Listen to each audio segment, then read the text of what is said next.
Hi there, my name is Leanne Byrne. I'm representing the Rhode Island Coalition for the Homeless. You all received written testimony from my colleague, Megan Smith.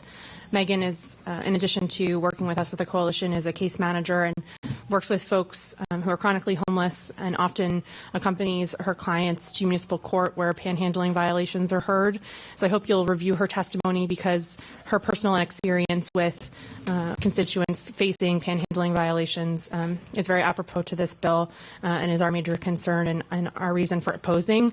With the definition of the vague definition of highway and the consideration that many of our constituents who illegally beg as a way to earn money between waiting for an SSI or SSDI decision or after their SNAP benefits run out at the end of the month, rely on that source of income to support themselves and their families during a tough time in their life. The definition of highway could include on and off ramps where folks are often panhandling, and we're very concerned that this behavior would then result in them having a felony, which, as you know, would cause severe barriers in them being able to attain housing that they can afford and support for themselves. And for that reason, we're submitting testimony today in opposition to this bill. Thank you. Thank you. I did read your organization's statement, and it was very helpful.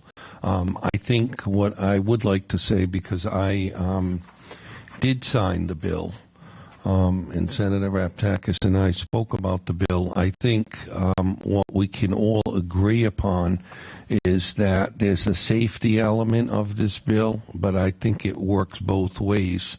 It's not just the public that is not part of the protests, but I think one of the reasons that I also signed on, because I think the bill would also alert the issue of safety for the protesters as well, because they certainly, in the exercise of their First Amendment right, there is a safety issue for them as well. So I think Senator Raptakis and I talked about that, and I don't think it's meant to be penal in nature. Just the understanding of the legislation is that there is some protection element in there that we want to have for those who protest too, because they very much could be exercising a right and walking.